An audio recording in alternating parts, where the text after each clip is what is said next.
Namo Amida Butts, Namo Amida Butts, Namo Amida Butts, Namanda Butts, Namanda Butts, Namanda Butts, Namanda, Namanda, Namanda, Namanda, Namanda.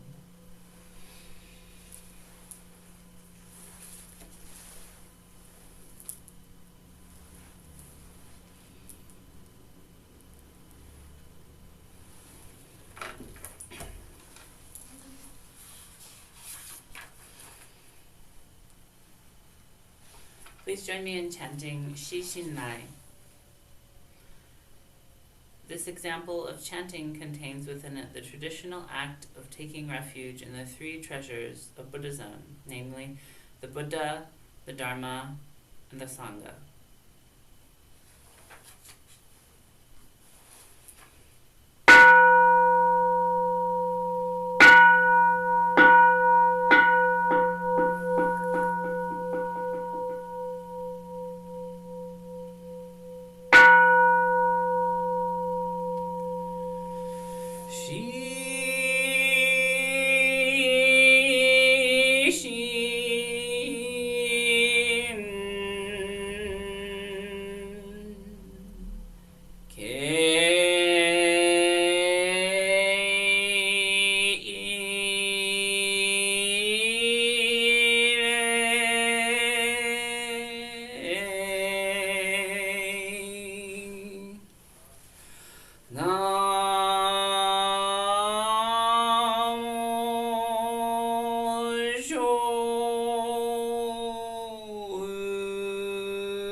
Please join me in reading the Three Treasures 1.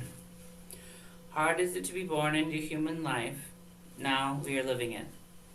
Difficult is it to hear the teachings of the Blessed One. Now we hear it. If we do not realize the truth in this life, when will it be realized? Let us reverently take refuge in the three treasures of the truth. I take refuge in the Buddha.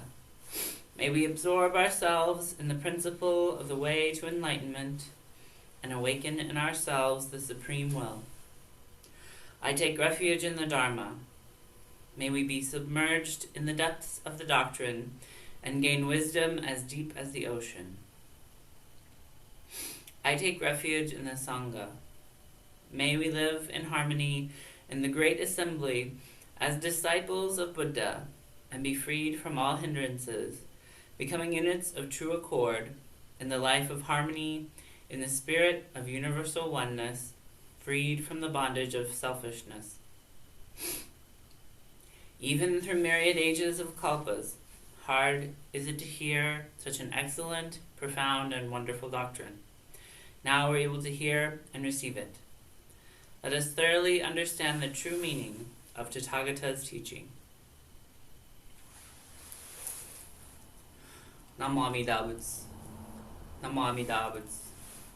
Namo Amida Butsu. Namanda Butsu. Namanda Butsu. Namanda Namanda Namanda Butsu. Namanda Namanda Namanda Namanda.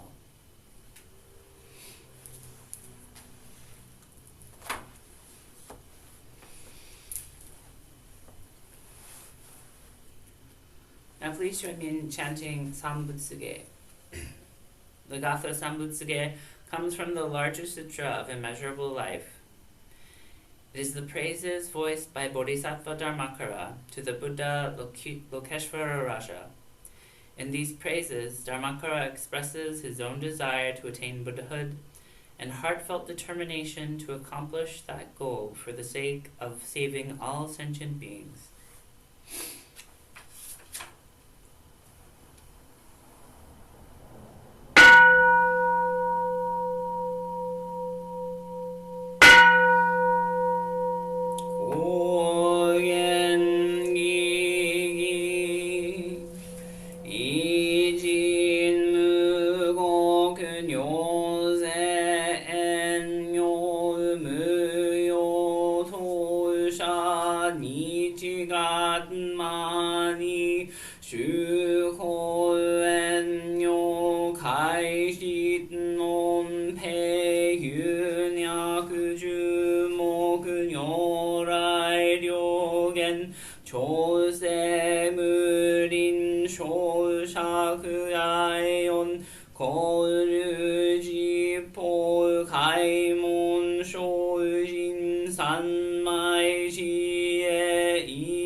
Zega Shin Shol Hot Gan 気力少少欲実法生存知恵無下上量子孫知が心行軽量心思食毒中が行精進人数不変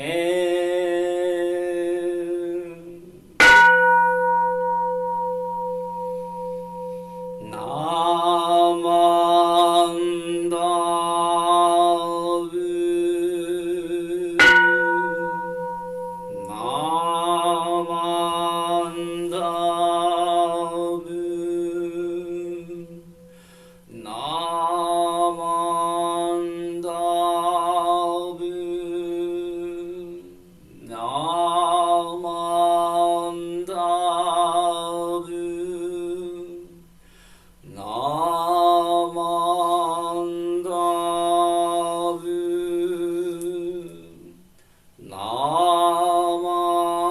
ンダブ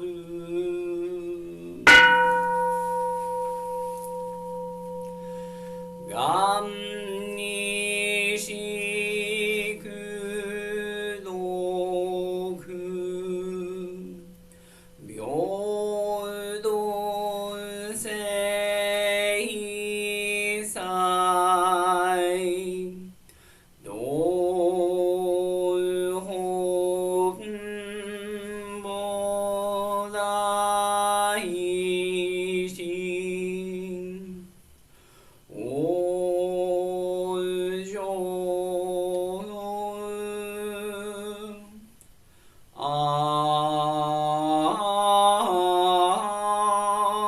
那呼。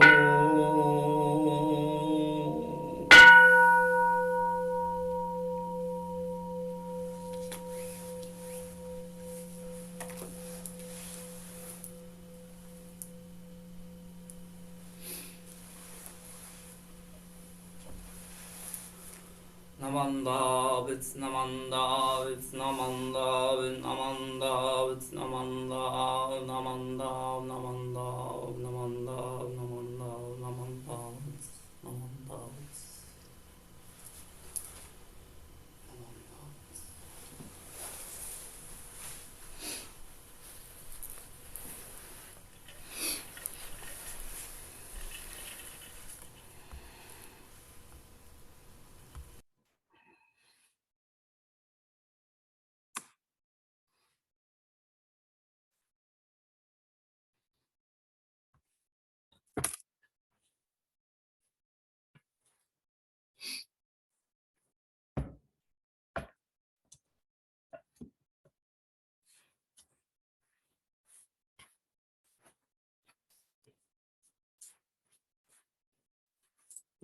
Well, hi, look, there's a lot of people here now.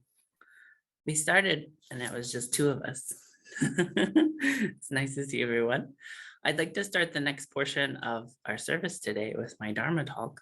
If you give me just a moment, I'll share my screen.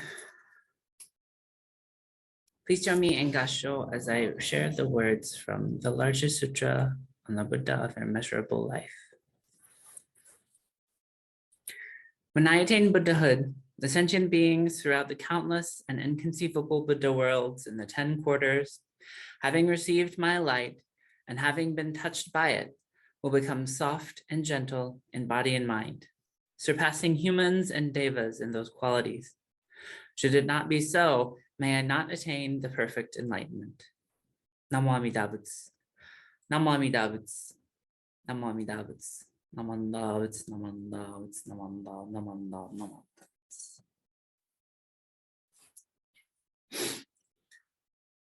Our Gosandai today comes from the larger sutra on the Buddha of immeasurable life. And the quote I shared is the 33rd vow of Hozo Bosatsu, or Amida Buddha. For my talk today, I wanted to look at how we as Buddhists might deal with our anger. Like many emotions that we have, anger is our intuition trying to communicate something to us.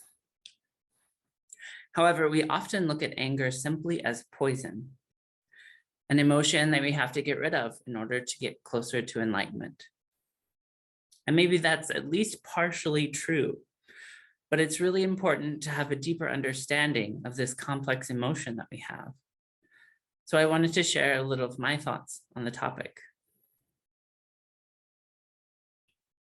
Now, usually in Jodo Shinshu, we emphasize the primal vow, Hongan, the 18th of 48 vows that Bodhisattva Dharmakara made.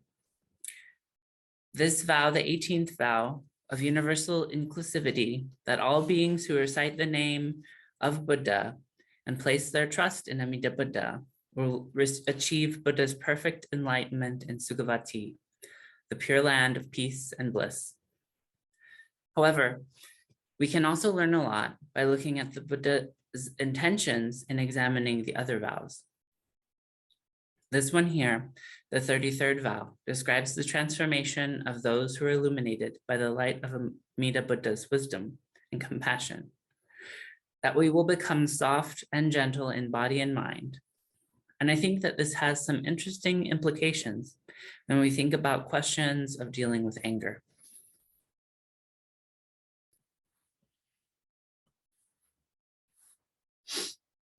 Lamarad Owen says, we can't heal what we don't acknowledge, but acknowledgement can be painful and takes work.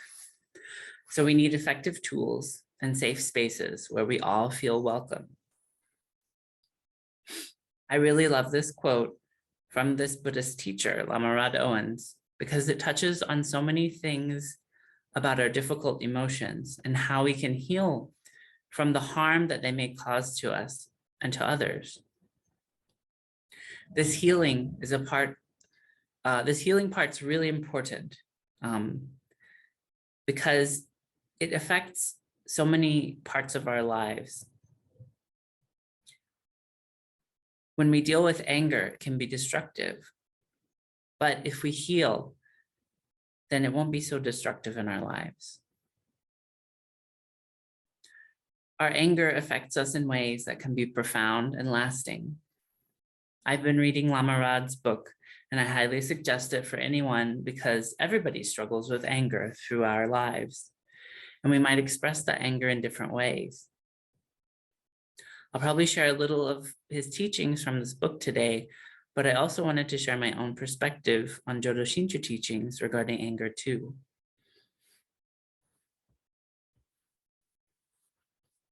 The question of how we deal with our anger is a good one. But like most good questions, there's no simple answer. In Buddhism, anger is one of the 3 poisons. And so we tend to think that we just need to get rid of the poison and everything will be okay.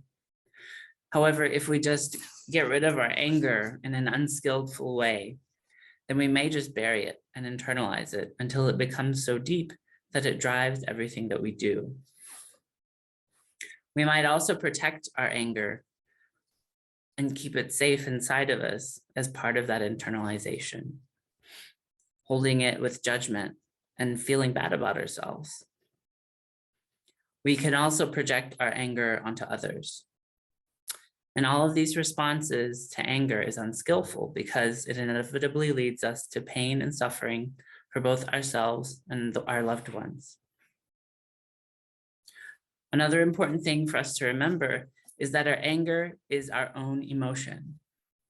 Due to various things about our upbringing, our cultural values, our religious values, and many other parts of our worldviews that affect how we approach our emotions, we might be inclined to deal with anger by burying it due to our judgments about what we would generally call a negative emotion. We might feel angry that we are indeed angry. We might feel shame about our anger, and that can often be paired with regret about either the pure emotion of anger itself or how we react to that anger. And that could be in lashing out at a loved one, sending an angry email, or even hating on ourselves for being angry. I know I do that myself often.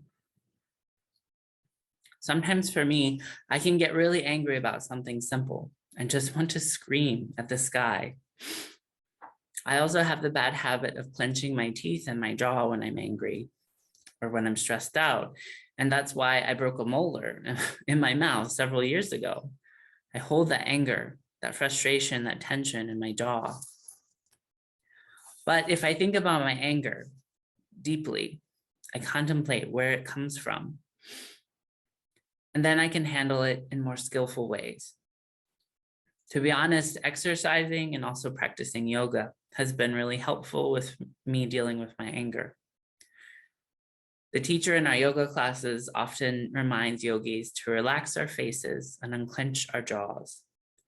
When we're doing difficult poses and stretches, utilizing a lot of strength, we can put our bodies under a lot of stress during yoga. And that stress spreads throughout our bodies in ways very similar to the way that our anger can. Through squinted, strained eyes, unclenched or clenched jaws and muscles, and even in our breathing. The Buddhist practice of mindfulness can help us to disrupt cycles of anger too, so that rather than simply letting our anger take over, we can become friends with it and understand where it's coming from. When we treat our anger and other difficult emotions with kindness and with understanding, then we become more curious about the source of those emotions, especially anger.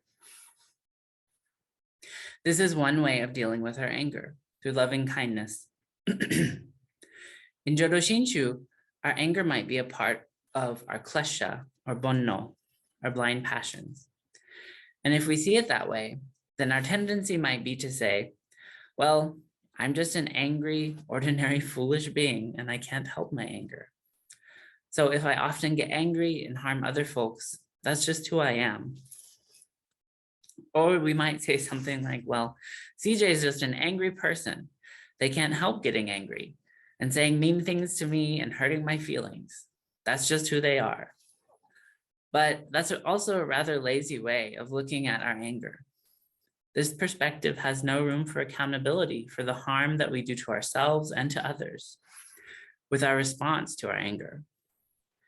This might also be to ignore the sources of anger, which might be injustice in the world, being abused or harmed for reasons that are not fair or equitable.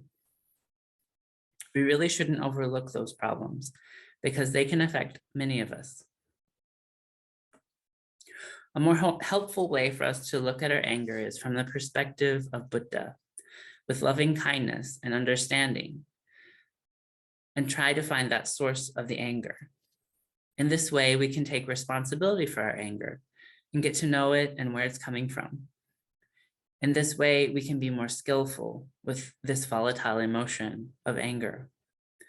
It's important that we listen to our anger because it, like all of our emotions, is trying to tell us something urgent and important.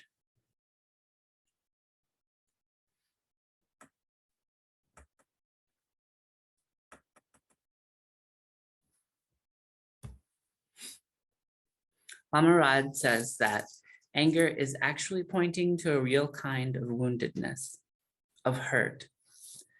That in our Dharma spaces with our friends, it's important for us to have an agreement not to problematize our anger, but to have a commitment to look at what our anger is pointing us towards and to investigate those experiences for the information that's available. We can tell ourselves, it's okay that I'm angry right now because I'm trying to allow there to be space for it, for me to notice what it means. Because if I don't see my anger for what it is, and if I don't notice it, then I start reaching to it subconsciously. And that's where harming begins for myself and for others. Anger may blur my thinking and distort my feelings for others, harming my relationships too, if I don't understand its source. This kind of awareness allows us to be able to communicate with ourselves and with others about the source of our anger. And there are so many things that anger is trying to teach us. And it's up to us to navigate the many bits of information that anger is trying to reveal to us in our lives.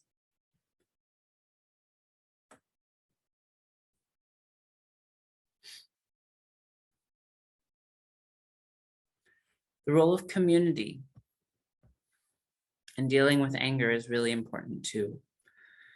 And it's also important how we consider this context of community. What are the agreements that we share with certain communities and how we can talk about our anger, how we can express our anger? Can we do so in ways that are productive and lead to change in the conditions that are causing the anger and a deeper sense of connection within that community? Ultimately, it's really important that we have that community to support us in understanding these complex feelings, and that we don't simply run away from those feelings because of our judgments or our feelings, along with the judgments that we have for ourselves and for others around anger. I think that we'd like the Sangha to be a good place to be open and transparent about our feelings like anger. And hopefully it can be. But from my own experience, I think that the safest place to work with anger in community is with my closest friends or in small groups in the Sangha. In relationships where mutual trust and confidence and understanding and a depth of relationship are well developed, these tend to be the safest environments to openly and honestly work with our difficult emotions like anger. And if we think about it, we can probably come up with a few people or groups of loved ones with whom we might feel safer in working with our anger. The important thing to remember, though, is that working with our anger isn't easy, nor is it straightforward. It's a practice of patience, of mindfulness, and of compassion. In our teachings of Jodo Shinshu, it's generally thought that the Buddha is constantly teaching and guiding us with their light. When it comes to dealing with anger, if we pay attention to that light of wisdom and compassion, then we might find more helpful ways of holding space for anger and dealing with our difficult emotions. The Buddha's light of wisdom and compassion is probably not a literal light. However, it's shining on our anger. And if we pay attention, then that means we can simply allow our anger to be and understand that it's okay to be angry, that there's some source of the anger. This kind of mindfulness of anger is a sort of compassion towards that anger that will help us address the situations that cause it. When we get better at working with our own anger, then we can see more skillfully and work with those feelings like anger and greed, frustration. That doesn't mean that we just fix ourselves or fix another person in our anger or their anger, because the point here isn't to fix anything. Rather, the point is in understanding ourselves and others. And that includes all the difficult emotions that we carry as well. Most of the time, anger points to deeper problems in our relationships or in society. And it isn't simply a person being bad. When we cultivate skills around understanding and working with our anger, we can learn from that anger and maybe even welcome it into our lives as a form of difficult communication from a valuable teacher. Thank you for joining us today for service and for my Dharma message. Let's carry our thoughts on befriending our anger in our hearts and minds as I share the 33rd vow of Amida Buddha once more. Please join me in Gassho.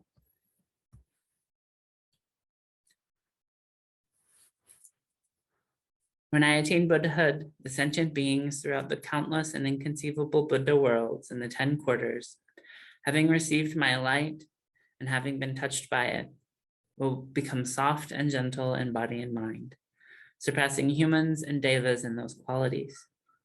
Should it not be so, may I not attain the perfect enlightenment. Namo Amida Butsu. Namo Amida Butsu. Namo Amida Butsu. Namanda Butsu. Namanda Butsu. Namanda Butsu. Namanda. Namanda. Namanda.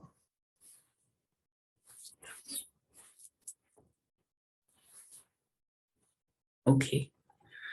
With that, I'll conclude our service today and I'll end the recording. Thank you for watching. If you're watching online, later on YouTube. If you're here hanging out, then let's chat for a little bit.